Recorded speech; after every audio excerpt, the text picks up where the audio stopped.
Assalamualaikum warahmatullahi wabarakatuh. Salam sejahtera untuk kita semua. Om Swastiastu, Namo Buddhaya, dan salam kebajikan. Salam New Millennial. Halo anak-anakku yang saya sayangi dan saya banggakan. Jumpa ketemu lagi di kegiatan pembelajaran teknologi informasi dan komunikasi. Pembelajarannya generasi New Millennial, spesial untuk kalian semua kelas 6.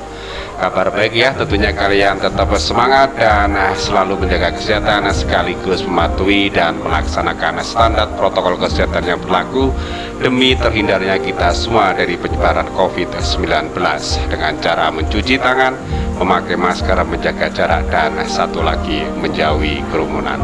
Oke anak-anakku semuanya, sebelum kita lanjutkan pembelajarannya seperti biasa, yuk kita berdoa dulu, memohon kepada Tuhan Yang Maha Esa semoga pembelajaran hari ini bisa berjalan dengan lancar dan tentunya penuh berkah untuk kita semua. Berdoa menurut agama dan keyakinan masing-masing, disilahkan.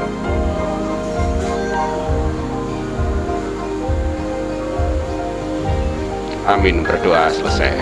Oke anak-anakku semuanya, sebelum kita lanjutkan pembelajarannya, saya ingatkan dulu, pastikan kalian telah subscribe, like, dan share video pembelajaran ini agar teman-teman kalian di luar sana bisa juga mengikuti pembelajaran TIK seperti yang kalian ikuti. Dan jangan lupa bunyikan loncengnya agar kalian secepat mungkin dan terlebih dahulu mendapatkan informasi tentang pembelajaran yang akan kalian ikuti di esok hari, terutama pembelajaran teknologi informasi dan komunikasi. Oke, itu ya pesan pertama dari Pak Rudi. Nah, yuk kita lanjutkan. Nah, kemarin kalian sudah mengikuti pelaksanaan penilaian tengah semester.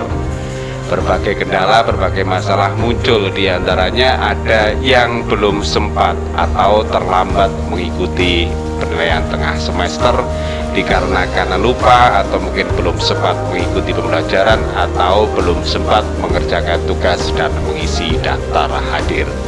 Ingat, dengan kalian terlambat dan tidak Pak Rudi izinkan untuk mengikuti, bukan Pak Rudi mempersulit kalian untuk mengikuti PTS, tapi Pak Rudi ingin semata-mata kalian mengikuti proses pembelajaran TIK, betul-betul mengikuti pembelajarannya. Bukan pada saat kalian akan mengikuti PTS tidak menemukan namanya di form penilaian tengah semester, kemudian kalian berusaha secepat mungkin mengerjakan tugasnya tanpa mengikuti proses pembelajaran. Bukan itu. Yang kedua, Pak Rudi menginginkan kalian disiplin dalam mengikuti pembelajaran. Jadi setiap materi pelajaran ikuti, isi daftar hadirnya, kemudian selesaikan tugasnya dan dikirim.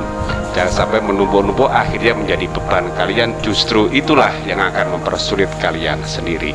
Oke ya, mudah-mudahan kalian bisa memahami itu, sehingga nantinya kedepannya kalian lebih disiplin lagi untuk mengikuti pembelajaran, terutama TIK dan pelajaran-pelajaran lain pada umumnya. Oke anak-anakku semuanya, kalau kemarin kalian sudah mengikuti PTS, mungkin kalian sempat, Pak, soalnya kok tidak sama dengan teman yang lain, urut-urutannya kok selalu berbeda.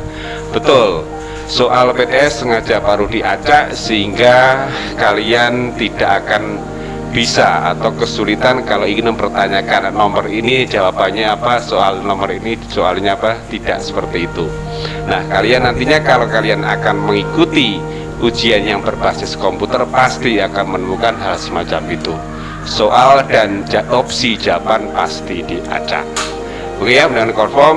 Ingat, sekali lagi baru diingatkan, pastikan kalian selalu aktif mengikuti setiap pembelajaran yang baru diberikan agar nanti pada saat kalian akan mengikuti PTS, UTBS tidak akan kesulitan lagi.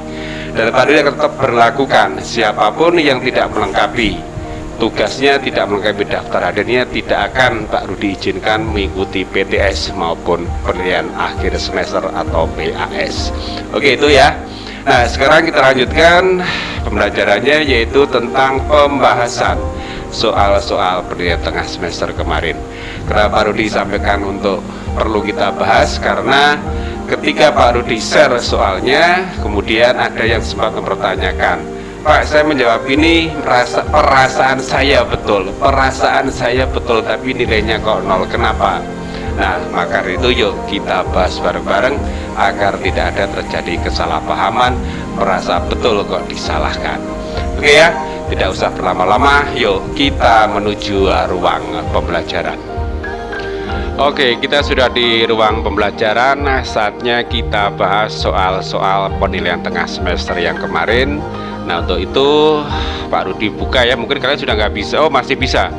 Kalian kalau ingin membuka form penilaianmu kemarin atau form soalmu kemarin masih bisa. Tinggal kalian masuk saja ke Google Classroom, kemudian cari materi tentang penilaian tengah semester, silakan dibuka, kemudian akan muncul di situ ada pesan bahwa kamu sudah merespon atau sudah menjawab pertanyaan-pertanyaan itu, tinggal buka saja, lihat skor. Oke ya.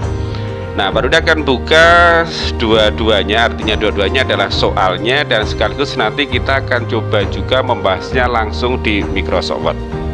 Oke, yang pertama dulu kita awal dari yang paling atas. Siapa yang harus kalian lakukan sebelum kalian mengerjakan soal penilaian tengah semester? Nah, di sini ada dua logo ya, karena soalnya dikerjakan oleh atau digunakan oleh dua sekolah, yaitu SDN Waki 2 dan SDN Pabean 2. Judulnya jelas, penilaian tengah semester. Soalnya atau skornya, poinnya kalau betul semua nilainya 100. Nah, nanti kalau misalnya jawabanmu memenuhi syarat atau sempurna 100 akan muncul di opsi paling kiri. Jadi di sini sesuai dengan jumlah poin yang kalian peroleh. Dan yang kedua, kamu wajib mengisikan email yang aktif atau email yang kamu gunakan khusus kelas 6. Pastikan email yang gunakan adalah email SD atau belajar ID. Itu adalah email resmi yang diberikan atau yang dikeluarkan oleh Kementerian Pendidikan dan Kebudayaan. Dengan email tersebut kalian aman, terhindar dari fitur-fitur atau situs-situs yang dilarang oleh pemerintah. Dan kalian diminta untuk memilih sekolahnya. Yang SDN Waki 2 pilih SDN Waki 2, yang Pabean 2 pilih Pabean 2. Kemudian kelas, isikan nomor absen. Nah, ini saya minta izin, mohon izin kepada Ananda Afrisa Sausa, sementara namanya saya pinjam dulu ya. Mohon maaf, saya izin dulu. Mungkin izinnya baru kali ini, tapi sudah saya pergunakan.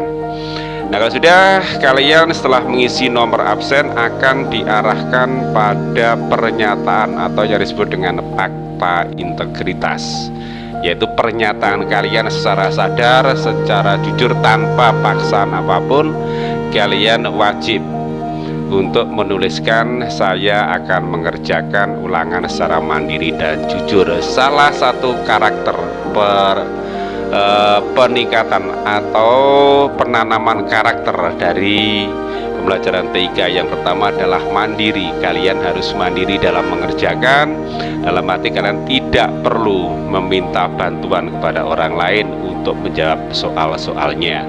Kemudian jujur, karakter jujur yang kita tanamkan adalah kalian mengerjakannya benar-benar menurut kemampuannya sendiri, berdasarkan hasil belajarnya, bukan dari mencontoh orang lain, mencontoh dari buku, mencontoh dari catatan online atau lain-lainnya. Nanti akan muncul lagi disiplin di dalam pendidikan atau di dalam pembelajaran teknologi informasi, pasti ada yang disebut karakter disiplin. Sebagai contoh, ketika kalian terlambat mengumpulkan tugas, terlambat mengumpulkan daftar hadir, akan muncul di situ pesan bahwa tugas terlambat, atau kalau tidak mengerjakan sama sekali akan muncul notif tugas tidak dikerjakan. Oke ya. Nah, pastikan baca petunjuk soal. Setiap kali kalian mengerjakan tugas, setiap kali mengerjakan soal, jangan buru-buru mengerjakan dulu sebelum kalian membaca petunjuk soalnya. Jelas ada tambahan pada poin 6. Jangan lupa screenshot hasilnya yang diperoleh sebagai bukti telah menyelesaikan ulangan. Artinya gini, ketika kamu mengerjakan ulangan, kemudian ulangan kamu submit, kamu kirim, maka secara otomatis kamu akan langsung diberikan umpan balik, diberikan respon bahwa kamu mendapatkan nilai sekian. Nah, nilai itu masuk ke servernya Google, belum masuk ke data nilai Pak Rudi. Nah, agar kalian nilainya bisa masuk ke daftar Pak Rudi, silahkan buktinya screenshot bukti hasil nilainya, kemudian kirim ke menu tugas. Sebagai contoh aja gini, ketika kamu membayar online, mentransfer uang melalui ATM, melalui bank misalnya, pasti yang kamu kirimi akan minta bukti transfernya. Karena apa? Uang atau catatan yang kalian kirim itu masuk ke bank, yang kalian kirimi belum tahu nominalnya atau apakah sudah kamu kirim atau belum, maka perlu bukti bahwa kalian telah melakukan pengiriman. Sama dengan tugas atau PTS yang baru diberikan, ketika kamu selesai mengerjakan tugas, mendapatkan nilai, screenshot nilainya kemudian dikirim. Kalau tidak seperti itu, Pak Rudi nggak tahu apakah kamu sudah menyelesaikan atau belum. Nah, kalau sudah dikirim, Pak Rudi sudah tahu, oh nilainya sekian, baru Pak Rudi masukkan ke daftar nilai. Kalau tidak, mohon maaf, mungkin nilaimu sementara masih kosong meskipun kamu sudah mengikuti PTS mendapatkan nilai maksimal misalnya 100. Oke ya, confirm untuk itu. Yuk kita mulai pembahasannya. Yang pertama, berikutnya adalah fasilitas yang tidak dalam ada dalam teks wrapping. Ya, dalam teks wrapping ya ada tentunya adalah line, ada teks, taik, ada square, beyond of text, ada. Coba kita cek ada tak line pada teks wrapping. Kita buka Microsoft ya. Teks wrapping akan muncul kalau kita punya objek. Misalnya aja kita buat objeknya ini ya. Nah, kemudian teks wrapping di mana ada wrap text. Nah, pertanyaan tadi di sini kita ulang, kita buka lagi ya. Berikut ini fasilitas yang tidak ada dalam teks wrapping, yang tidak ada. Nah, lens ada enggak di sini? Coba kita cek. Ada wrap text. Inline, bukan line ya, tapi inline, square tag. Nah, ternyata di situ lines tidak ada. Karena lines itu adalah bentuk atau salah satu bagian dari shape. Nanti akan kita bahas. Oke, berikutnya ini jawabannya betul. Berikutnya adalah fasilitas yang tidak ada berikut ini fasilitas yang tidak ada dalam teks wrapping adalah lines. Jawabannya adalah lines. Udah, berikutnya icon yang sama dengan menu start. Nah, ini adalah icon Windows. Semua icon Windows selalu diawali dengan gambar bendera ya, meskipun bentuk bendera yang berbeda. Icon yang sama dengan Windows atau icon yang sama dengan menu start adalah opsi nomor 3. Kali ini jelas Microsoft Word, kali ini adalah Chrome, kali ini adalah browser atau web browser Opera. Nah, jadi sini, nah ini dia sama start. Oke, langsung. Berfungsi untuk menentukan bingkai efek gambar adalah, ya kan, betul, adalah picture style. Iya, jawabannya kalau size untuk ukuran, just untuk pencahayaan, ring untuk posisi. Jadi jawabannya betul, berfungsi untuk menentukan bingkai dari efek gambar adalah picture style. Ada di mana picture style? Nah, picture style ada di, kalau kita ada gambar ya, coba kita ambil salah satu gambar dari insert, kemudian kita pilih gambar. Nah, misalnya ini, di mana picture? Nah, ini adalah picture style. Coba saya hapus dulu biar tidak mengganggu. Inilah picture style. Kita klik, akan muncul di sini tab format, kemudian picture style. Kita ulang pertanyaan tadi, kita coba lihat lagi. Berfungsi menentukan bingkai dari efek gambar adalah, nah, coba kalau kita cek adakah ada bingkainya. Nah, ini dia bingkainya. Nah, ini dia. Dari mana tadi? Di picture style. Oke, next, berikutnya.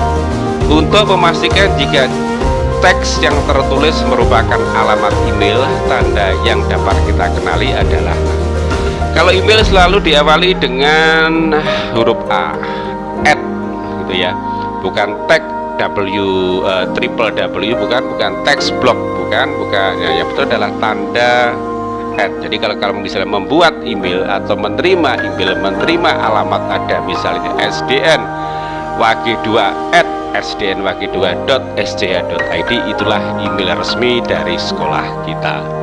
Kalau untuk TIK misalnya tik @sdnwaki2.sdh.id. Jadi tanda atau untuk memastikan itu adalah alamat email adalah tanda @ Jawaban yang betul adalah tanda atau opsi ketiga. Oke, lanjut ya. Klik tombol untuk titik-titik memulai aplikasi komputer. Nah, untuk memulai aplikasi yang mana? Pasti aplikasi kalau desktop tidak ada, selalu ada di tanda ini. Apa tanda ini? Seperti tadi sudah disampaikan, adalah tanda atau icon start. Jadi ada di sini mulai aplikasinya. Nah, semua banyak aplikasi ada di sini.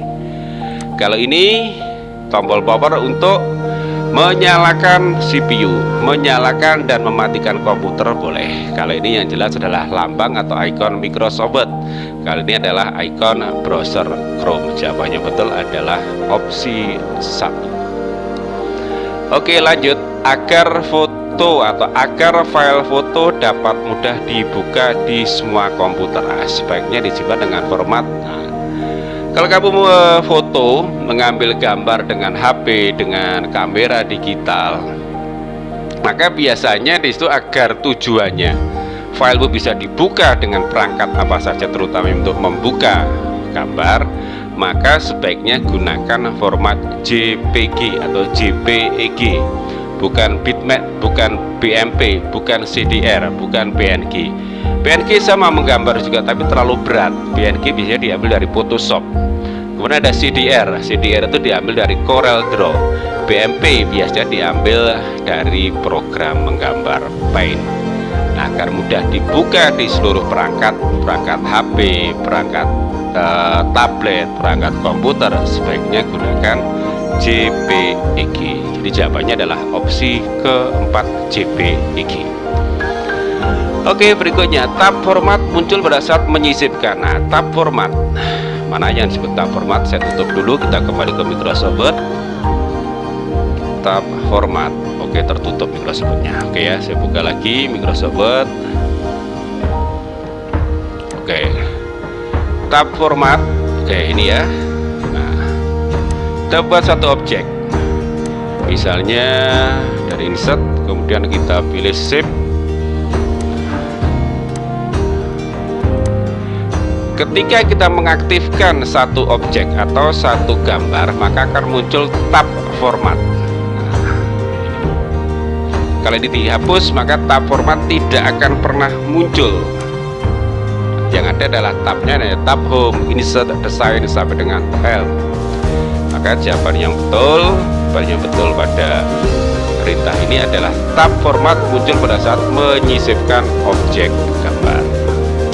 Oke, berikutnya icon untuk menggambar terdapat pada tab. Nah, icon menggambar jelas pada tab insert, bukan review. Coba kita cek ya, betul ada di tab insert.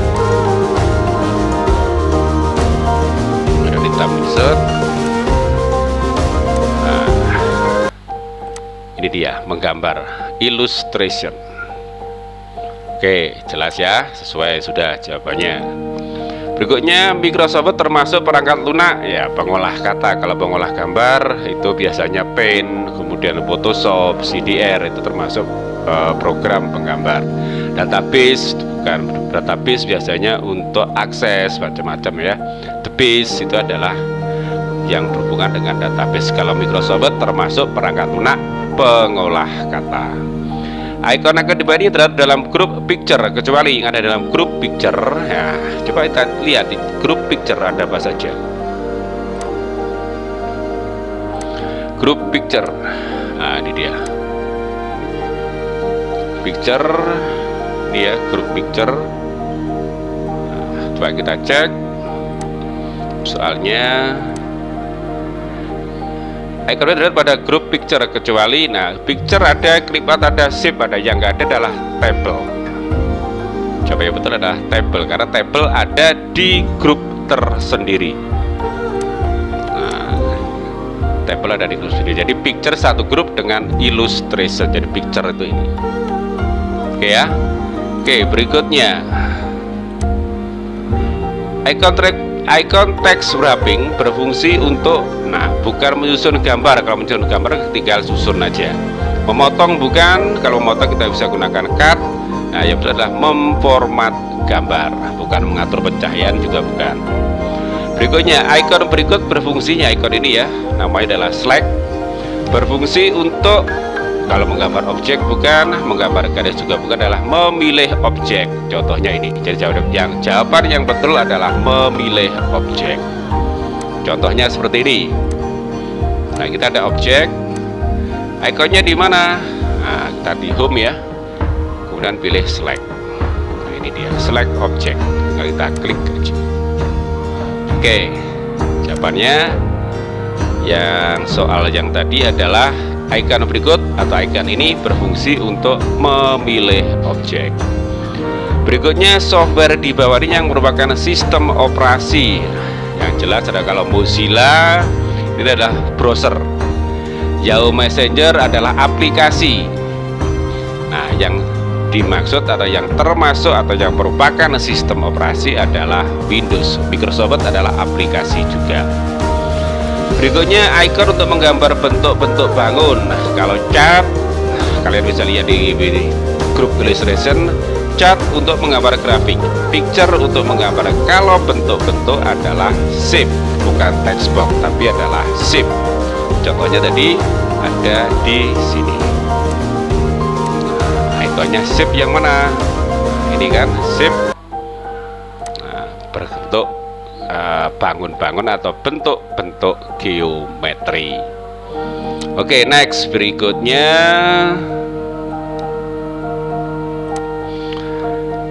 penghitungan biaya akses internet ditentukan. Penghitungan biaya akses internet, ketika kamu mengakses internet menggunakan internet, maka yang dihitung berdasarkan apa? Apakah termasuk daya tarik data yang diakses, menarik atau tidak? Apakah fungsi datanya atau tidak? Apakah data tersebut berfungsi atau tidak? Ataukah jarak sumbernya? Nah, yang benar adalah besar data dan lama penggunaan. Coba kalian downloadnya semakin besar, kapasitas semakin besar, semakin lama pasti kuotanya akan semakin besar yang dibutuhkan. Jadi jawabannya adalah penghitungan biaya akses internet ditentukan oleh besar data dan lama penggunaan. Semakin kamu lama menggunakan internet, ya semakin cepat habis kuota yang kamu miliki. Oke, berikutnya icon tersebut ini ya berfungsi untuk menggambar. Nah, ini ya sesuai dengan garis lengkung.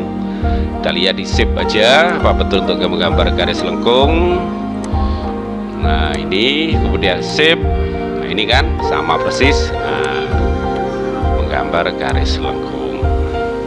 Oke ya, sesuai dengan jawaban yang tertera di situ. Oke, berikutnya gambar berikut merupakan grup ini ya, jelas ada di sini, grup illustration. Sudah ada rambu-rambunya, sudah ada pandangannya. Oh, illustration ada di sini.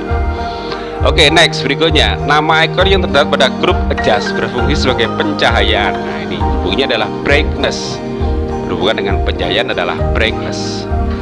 Berikutnya simbol yang merupakan tombol perintah untuk menjalankan sistem pada komputer disebut. Nah, simbol setiap perintah akan diberikan tanda, bentuknya adalah gambar disebut dengan icon ya. Contohnya ini aja.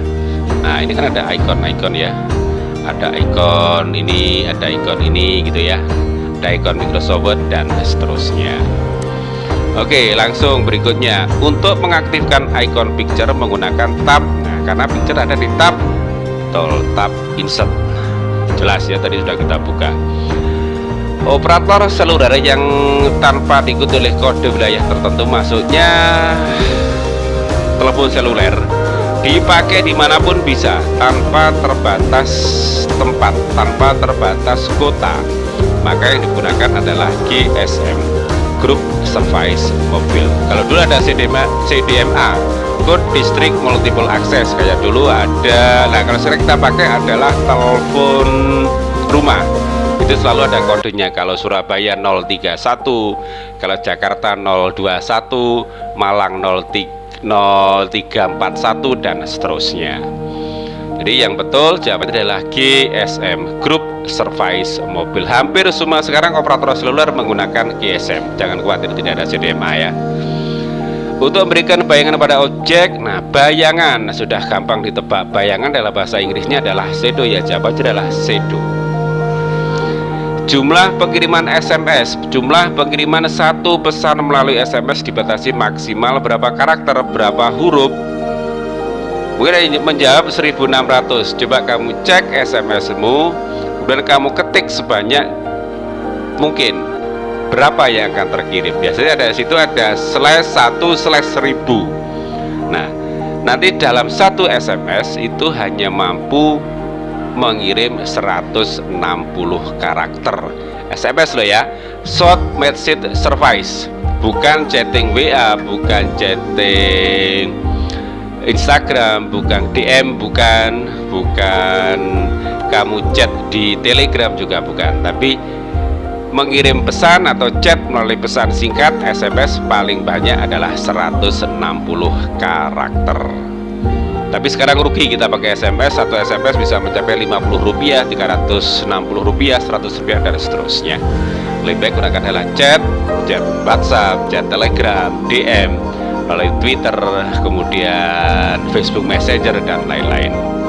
Oke, icon picture terdapat pada grup. Nah, picture sama dengan jawaban tadi adalah ada di illustration. Icon berikut sama dengan yang di atas, sudah ada jawabannya. Kalau kalian di atas betul, di bawah pasti betul, adalah select object. Icon berikut disebut dengan select object. Ya, hanya jebakan aja, kira kamu masih ingat nggak yang di atas dengan jawaban yang di atas. Nah, itu ya anak-anak, pembahasan soal untuk penilaian tengah semester kemarin. Nah, itu tadi tentang bagaimana pembahasan penilaian tengah semester yang telah kalian ikuti beberapa hari yang lalu. Nah, tugas hari ini buat catatannya tentang pembahasan tadi. Yang perlu kalian tulis di buku tulis, kemudian nanti difoto dan dikirim di menu tugas adalah kamu tulis soal dan jawaban yang betul.